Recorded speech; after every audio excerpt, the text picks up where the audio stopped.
Welcome to the Patron Saints of Pop Culture podcast. I'm Miguel Covarrubias. And I'm Kathy Covarrubias. And today, let's talk about romance and pop culture.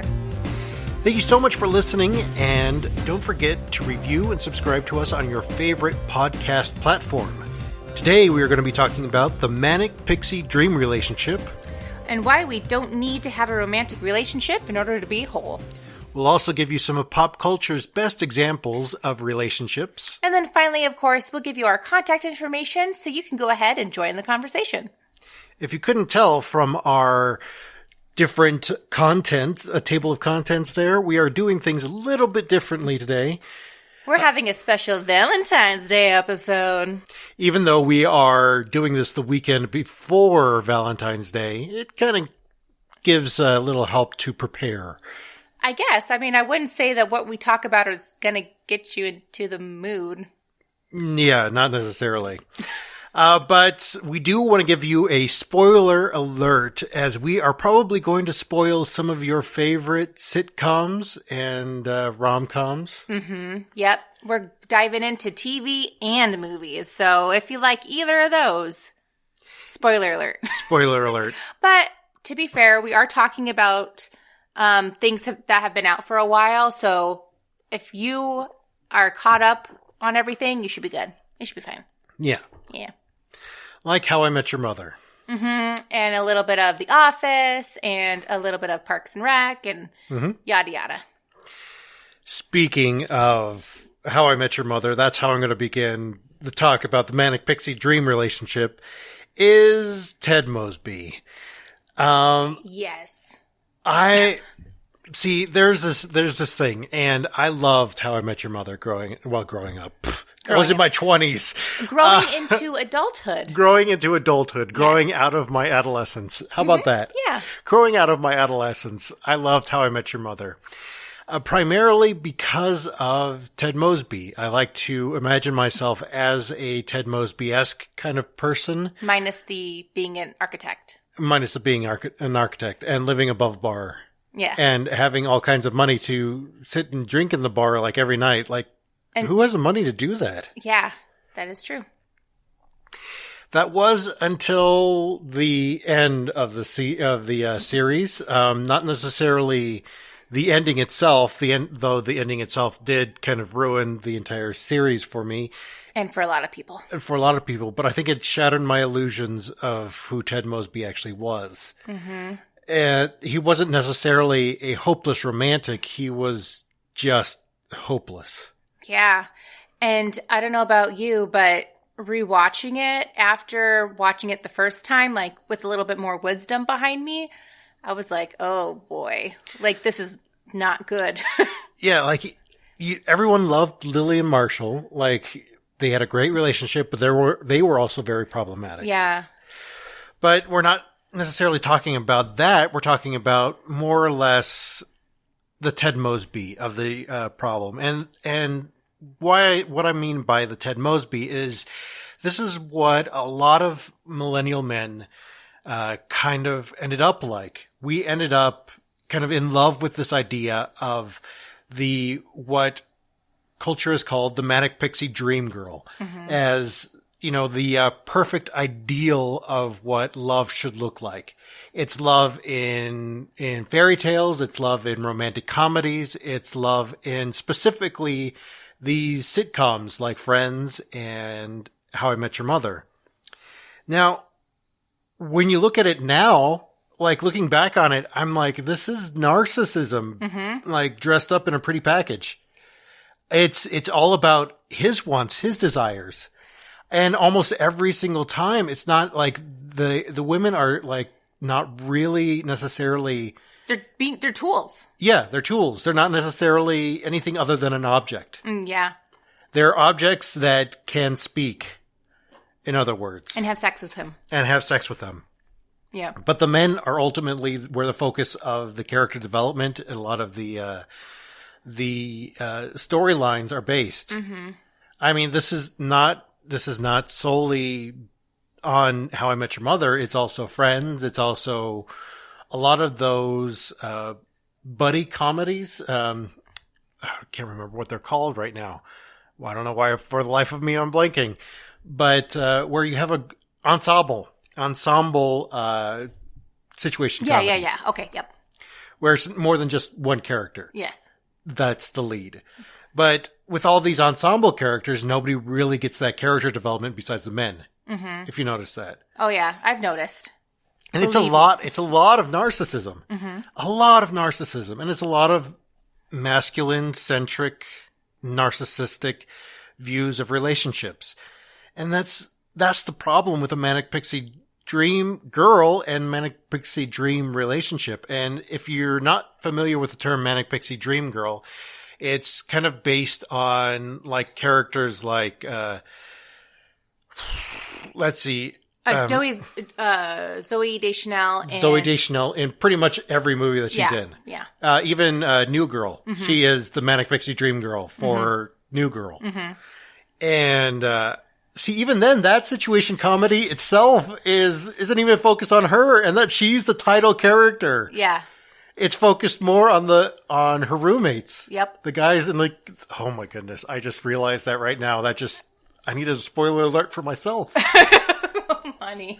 That's funny. I can never watch New Girl now. Oh my gosh. Sorry. Yeah. It's true though. Her and then also like Helen Page for a while. Or Ellen Page. Ellen Page, yeah. For a couple of things, especially Juno. Mm-hmm. Though, yeah. I would say Michael Cera kind of did a lot of the male work behind a lot of the Manic Pixie Dream Girl characters. So, like in Scott Pilgrim versus the World. Yes. Yeah, so there's the Manic Pixie Dream Girl in Manic Pixie Dream Technicolor. Yeah. With funky hair. Yeah, she changes her hair every week. Mm-hmm. And she gets some character development, but not as much as, she did in the graphic novels. But that's a different story for a different day. Anyway, let's move on to the question here. Can you ever really know someone or something if you set them apart? If you have this like ideal image of something, can you ever really understand it? Well, one, no, because you're treating them like an object, and we don't. Most people in their everyday life, if this isn't something that is part of their job, they don't go out and seek to understand like random things or things like within their life, because you're too focused on wanting them to be like your ideal person to be with. Yeah, and this is what a few of the later seasons of How I Met Your Mother kind of focused on and revolved around, was trying to tell Ted that this is what he was doing. Mm-hmm. And he never understood it. And even the final episode was that. Yeah. He didn't understand the mother, and she dies in less than 2 minutes. The whole thing was about Robin. And I went back and I watched the entire series over again, and I'm like, no, the entire thing's about Robin. And it ruined the entire thing for me. And I'm like, oh no. Yeah. See, and that's the problem with millennial men, is that we're looking for this Manic Pixie Dream Girl that is going to, make us happy, entertain us, and keep us on our toes and make us a better person. And that's not how romance works, because romance and relationships are based on being two equal partners, mm-hmm. being two equal individuals and human beings, and going through life together. An equal give and take. And this is why I say Manic Pixie Dream Relationship, because it's the same thing with men now. Like, it's kind of switching to a different view. Now it's men, the Manic Pixie Dream man. And this is like, you can see this a little bit in The Magicians. I think Quentin is definitely a Manic Pixie Dream man. Yeah.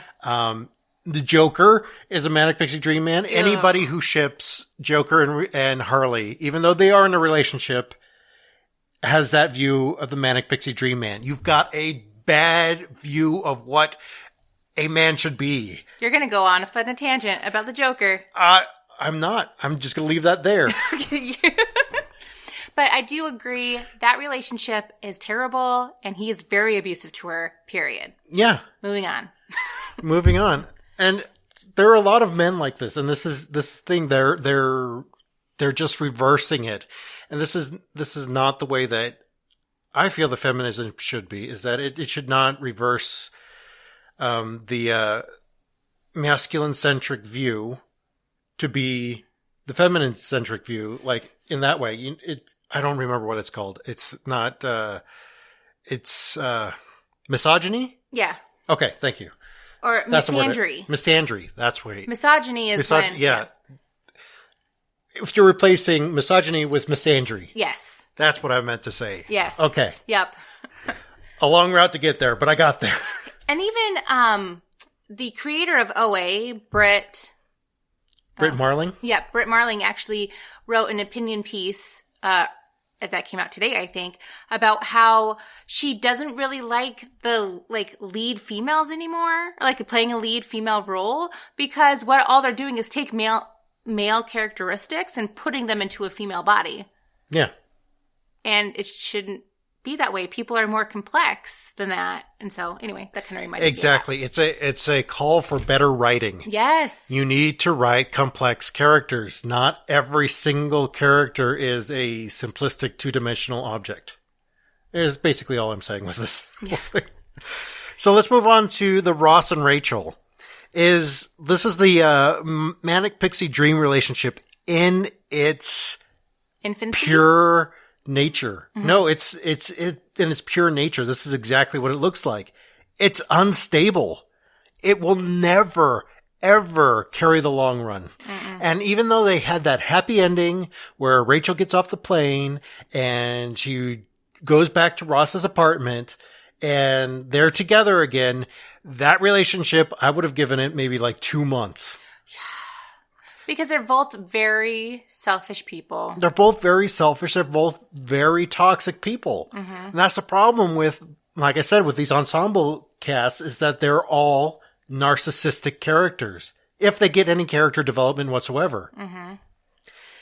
And now, of course, we should say there's always exceptions to the rule. There is always exceptions to the rule. There are some ensemble sitcoms that, do have good examples. And we will talk about that later. Yeah. Mm-hmm. But there are a lot of them, and if you take it's kind of the trope. It's the ones that did the best, I would say. Mm-hmm. Like How I Met Your Mother and Friends are probably the most record-breaking sitcoms of all time, aside from Cheers and Frasier, but we're not going to count those. Big Bang Theory. Big Bang Theory just ran a long time. I don't know if it was, like ratings were high up.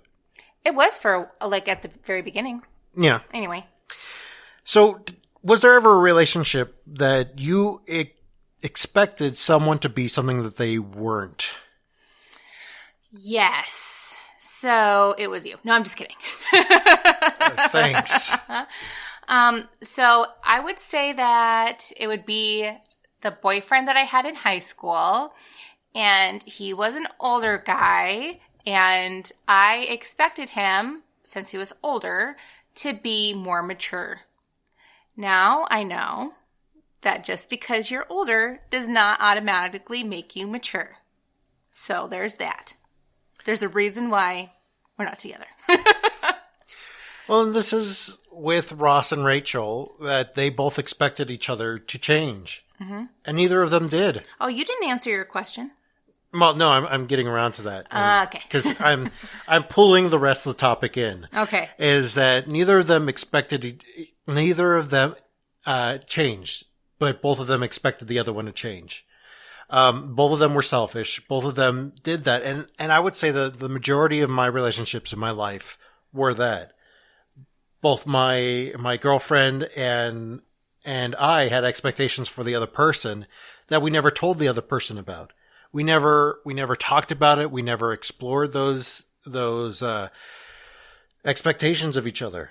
And I mean, granted, there's very few relationships that you actually do that. You actually sit down and be like, okay, here's what I expect from a relationship. Because that's not really a thing that people do. No, but you definitely should. Well, I don't know. Maybe they do. We've been out of the dating game for almost a decade, more than a decade. So who knows? Yeah, that's true. Well, and I think that's something that even us as a married couple that we have to do. We have to continue to work on. We need to continue to state our expectations for each other, because we can't grow together if we're going to be doing that. Yeah.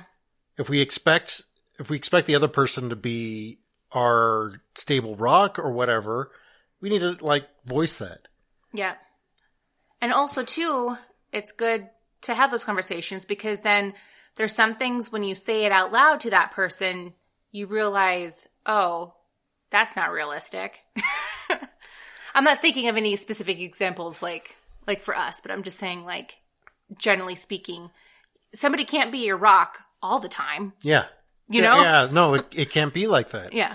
And like some fight about being on a break or whatever is not going to end with some like romantic speech that you came up with indie rock music swelling in the background and you holding a bouquet of roses in the rain or whatever. That's not realistic. Mm-mm. It's not going to happen. No. And unfortunately, this is why we wanted to have this conversation, is that pop culture kind of taught us that's what's going to happen. Yeah.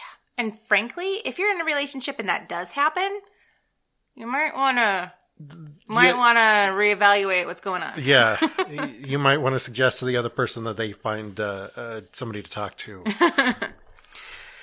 And see, this is the thing, is that we've set our expectations based on these images and these things that we're unifying for our culture, these stories that we've been gathering around, such as Friends and How I Met Your Mother. Mm-hmm. And I'm going to bring in one here that I know for me, it was my very first date too.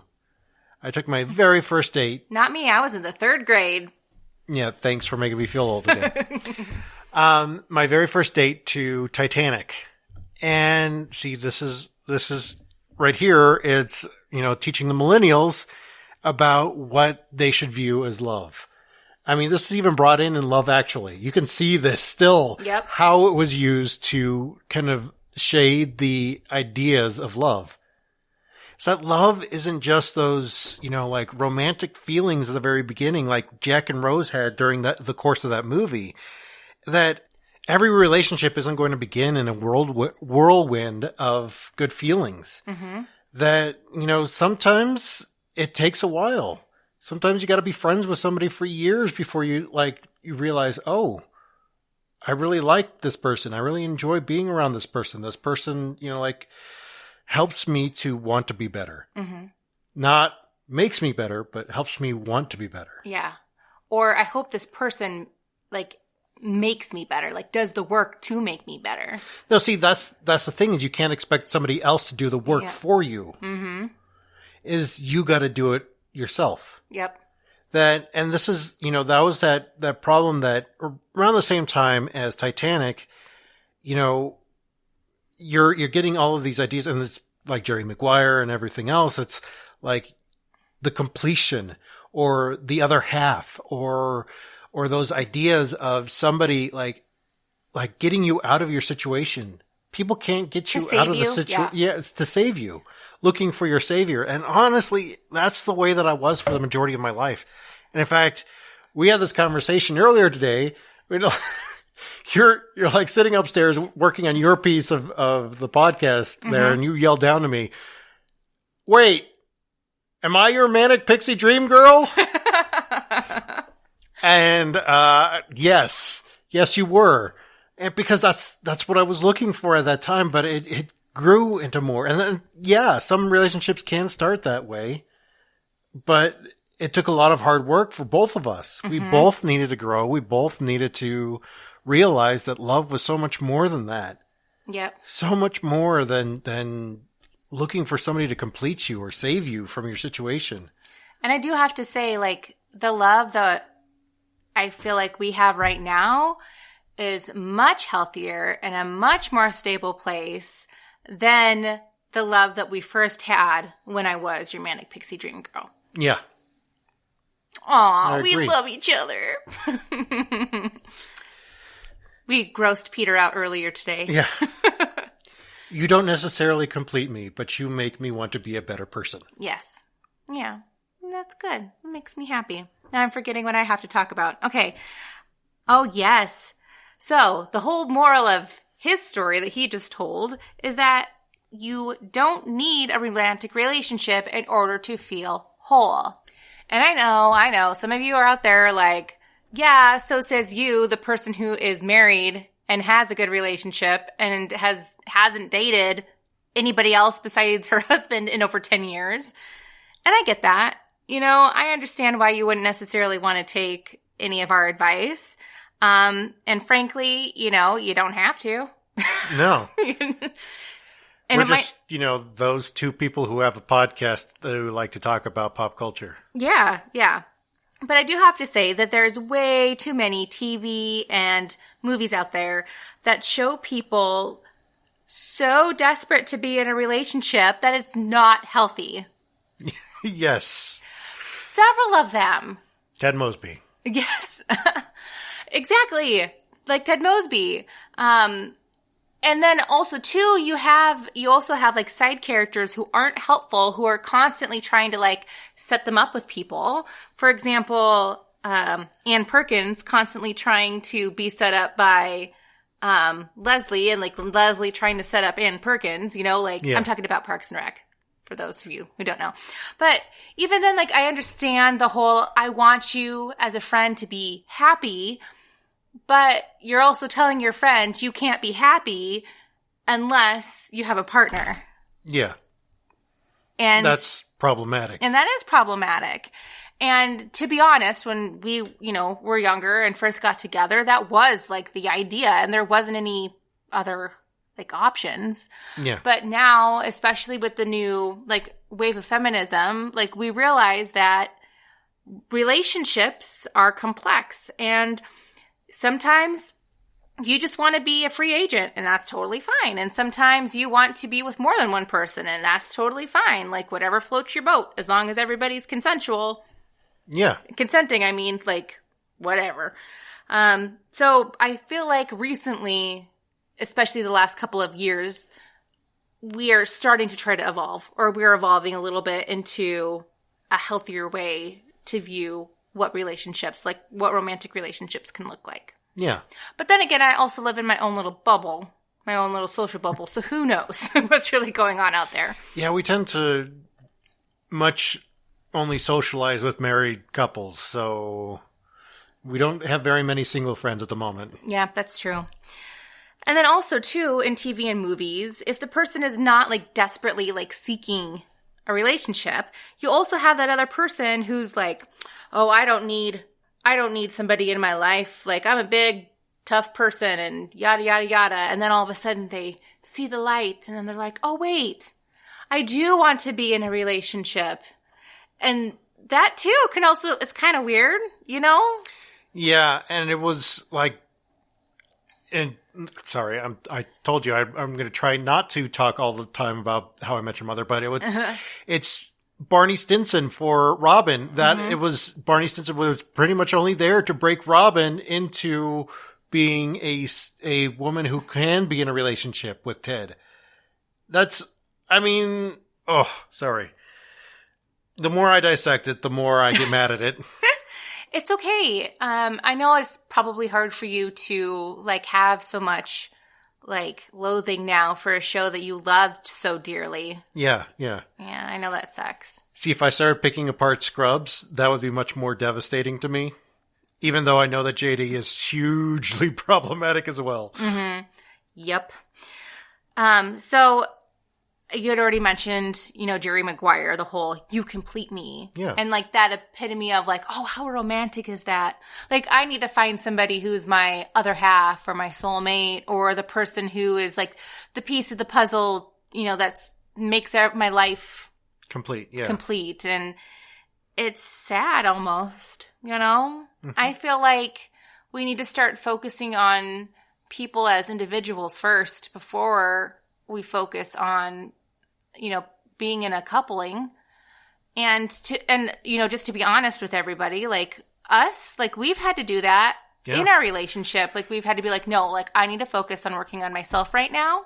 Mm-hmm. And it didn't mean that we were any less in a relationship or any less married, but we both understood that this person right now needs to work on themselves. Yeah.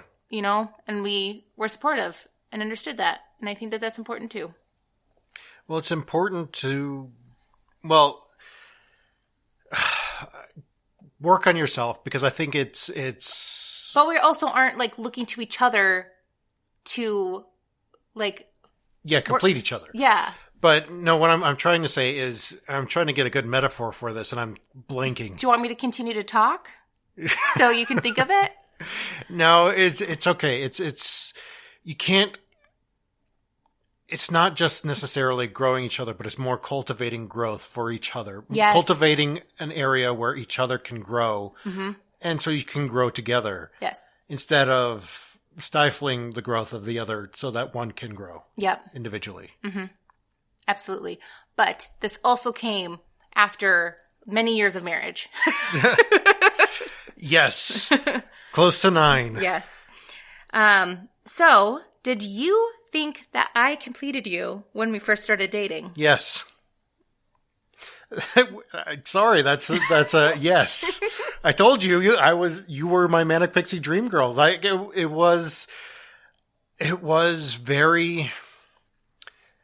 That first date, just talking about Star Trek almost the entire time. And the fact that you went home and wrote a blog post about it? Yeah. Shut up. You're cute. I love you.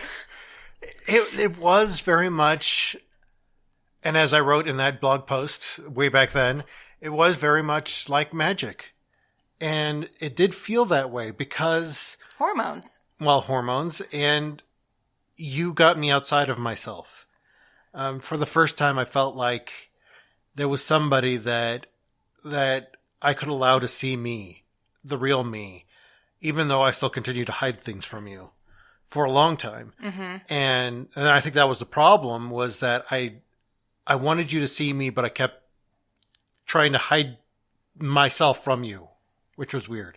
Yes, and that goes along with the whole yours back here about like expecting something from your partner and not communicating that to your partner. Yeah. Yeah, I get you. It's okay. We're good now, guys. We've talked about that. I don't know. I've always felt very confident in myself when I was younger. I'm self-assured, and I'm a boss lady, and I can take care of myself. And, so I don't think that I was necessarily looking for somebody to complete me, but I definitely was looking for somebody for something, Yeah. Yeah. I get that. Mm-hmm. Because I'm a strong woman, and I can take care of business. I know. And I ultimately was afraid of losing that. And I think that's a vulnerability that a lot of men won't admit to. They won't admit to the fact that they're insecure. They won't admit to the fact that they're afraid of losing their partner. And they're afraid that, revealing their inner selves, their deepest selves, that would, in a sense, make their partner not like them anymore and leave. Yeah. And if you're in a good relationship, that's not going to happen. Yeah. And sometimes maybe leaving and parting ways is the best option. Yeah. Because maybe your inner self didn't need that person. Mm-hmm. And maybe, too, that person just wasn't able to help you grow. Yeah. Anyway, we're getting really deep here. I know I had said this before, but, marriage doesn't necessarily equal whole, especially nowadays. We've realized that. And you decide what makes you happy. And that's really what should matter. But we know we live in a society, and there's always going to be people looking inside that. Oh, yeah. It's none of their business. Okay. So, what, now that we've come to the end of our short little Valentine's Day podcast, what is some advice that you would like to give for everybody in terms of, I know we've given some advice already, but yeah, what's some additional advice you want to give people? Be vulnerable. And I know that around religious groups, it's spread pretty widely. But I think what Brene Brown had said in her TED Talk about vulnerability is very true, is the more you're vulnerable, the more you're open to be loved. Moulin Rouge was a big thing for me growing up, that's too. another one. We another Manic Pixie Dream Girl. Yeah. But I think the lesson in there, and it's from David Bowie's Nature Boy, is to learn to love and to be loved in return. And that's the greatest thing you'll ever learn. That's it, is to be vulnerable, learn to love and to be loved in return. Letting somebody see the inner darkest parts of you and letting them love you despite them or even because of them sometimes. I don't know. All right. Yeah. My advice would be to not be afraid of therapy or counseling. Yeah. And I'm talking about both as an individual and also, too, as a couple. Yeah. As well. A lot of people think that having to go through couples counseling is automatically like a death sentence for a relationship.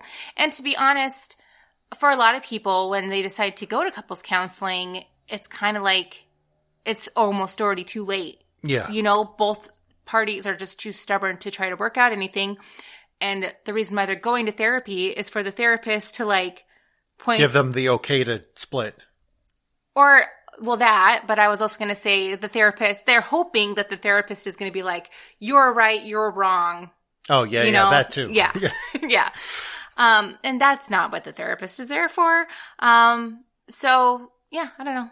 Just don't be afraid of it. If you feel like it's going to be helpful, go ahead and do it. Well, and it's ultimately a mediation of communication. Yeah.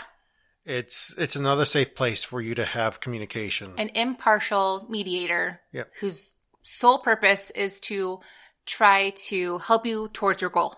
Yeah. Yeah. All right. So we said that we were going to give you some good examples instead of saints.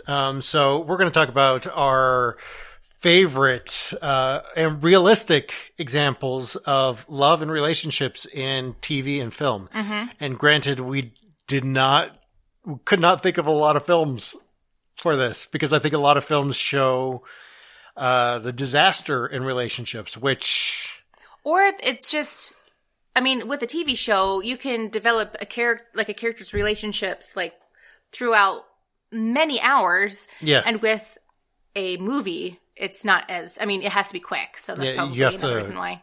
Do it in seconds. Yeah. Yeah. And the turns have got to be quick. And so it's difficult.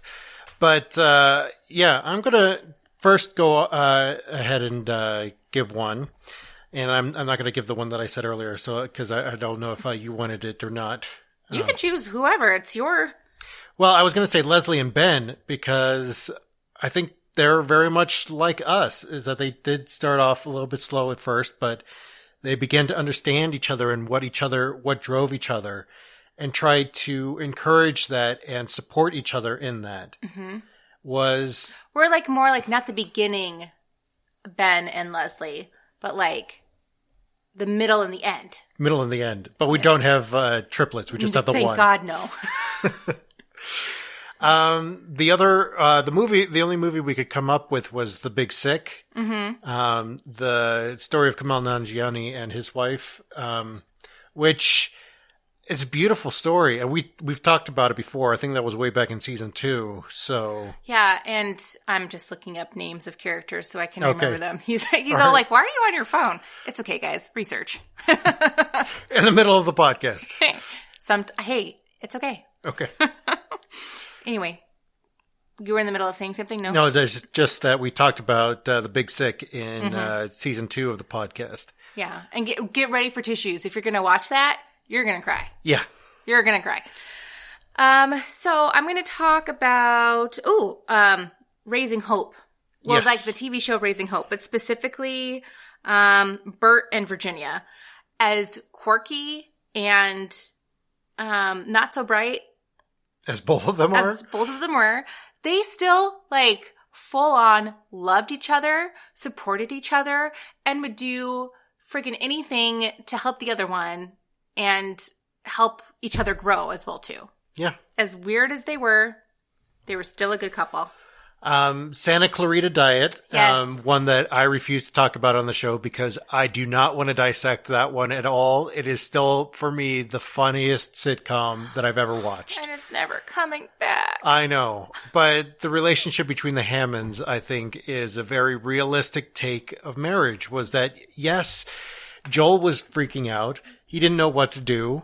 And, he was open about it. Yeah. And, they grew together. They decided, okay, here's the problem. Let's work on the solution together. That, okay, you're going to have to kill people now. Well, let's do it together. Cause, a family that slays together stays together. Oh yeah. And why don't we just have a zombie head in the basement? Yeah. Oops. Is that too much? No, that's okay. It spoils the last season, but. Oops. We did say spoilers for yes, sitcoms. We did. And then one that I think that's a little bit more obvious right now would be This Is Us, but not who a lot of people think, which is Rebecca and Jack. But I'm talking about Randall and Beth. Yeah. Because Randall and Beth, they both have their own struggles. Yes, they fight. And I think a lot of people are like, oh, they're not the perfect couple. They fight. Well, couples fight. Yeah, it happens. Like, it's going to happen. You put two people in a room. You could put two people in a room who are basically identical, and they're going to fight about something. There's going to be something that comes up. But they are a good example of, like, needing to take turns as to who needs the support. They're not perfect at it by any shape or form, but they still do it. And the whole idea that they do is good enough in my book because you don't see that a lot. You see a lot more couples getting frustrated that the other one isn't doing what they thought and they just want to end it. So, well, yeah. And that's the thing is that you can't expect somebody to change is that people have to want to change on their own. They have to want to be a part of the solution. Yeah. And not just like be who they are for the rest of their lives. That's just, yeah. Yeah. Well, that was what I was talking about. Yeah. Yeah. Well, and see, that's the thing is the idea of the Manic Pixie Dream person is that you have that ideal and you're separated from them. You're not exactly in a relationship with them. You're worshiping them. It's more of a deity worshiper kind of relationship, and that's not a healthy one. Yeah. I'm trying to go through to see if there's anything else. Can you remember any of the other ones? Yeah, I would say that things that we've talked about, there are very few that have a good healthy relationship kind of view, because a lot of it is the conflict that makes a good story, makes a better story. Yeah. Yeah, I'm flipping through. I'm just like, I don't know. Yeah, we talked about the OA quite a bit. No. I mean, you can argue that The Marvelous Mrs. Maisel has a good example of a divorced couple co-parenting. Yeah, they do have a somewhat good relationship. Like, granted, it's a little bit more offbeat. But, I mean, you could tell that Joel and, why am I blanking on her name? But Mrs. Maisel. Mrs. Maisel. they have a somewhat good relationship. Yeah. They love each other still. They do. I think that's it. I can't think of anything else off the top of... I know that there's more. I just can't. Yeah, there's definitely more. I just can't think of anything else. Like, let's see. Jerry and Mrs. Gergich. Yes! I forgot. I said that earlier today. Yes. Yeah, but they're also a good example from Parks and Rec because he... like, absolutely adores her. I mean, we don't know if, like, she's helped him grow or whatever, but I can totally see her, supporting him for mayor and, just, I don't know. I just feel like they're a cute couple. And I would even say that, like, I don't think that Andy and April are a good couple, really. No. Like, a good example. No, they're not. They're a good example of a Manic Pixie Dream relationship that kind of veers into being a good relationship near the end. Kind of? I don't know. Yeah. Anyway, I think that's about it. Should we wrap it up? Yeah, definitely. So that was a new kind of thing that we're going to try out this season. So if you like our talk about romance and pop culture, we're going to be talking about different things in pop culture. How pop culture is kind of shaped. Themes. Yeah, it shaped our views of these things as a culture. And if you like it, let us know. If you hate it and you don't want us to do any of these ever again, let us know, but in a nice way. Be constructive. Is the best way I could put it. So yeah, next week we are talking about Marvelous Mrs. Maisel. So we'll be there again. Yes. Oh, yes. Oh, that last scene. Oh my gosh. Yes. So go watch it. That last scene. Yeah. Yeah. Yeah. Heartbreaking. So let them know how they can let us know what they think about our episode. Yes. So you can go ahead and reach us at either Facebook or Instagram at Patron Saints of Pop Culture. And then we also have a website, patronsaintsofpopculture.org. Also, let us know some good examples of real relationships, what you think is a real relationship and a good example of one. If you want to give even real life relationships, like if you have like parents or grandparents or neighbors, that you think have good relationships. Yeah, like your grandparents were the ones that the Gurgiches were based off of or whatever. Let us know. So with all that being said, we invite you to come and join the conversation. Bye.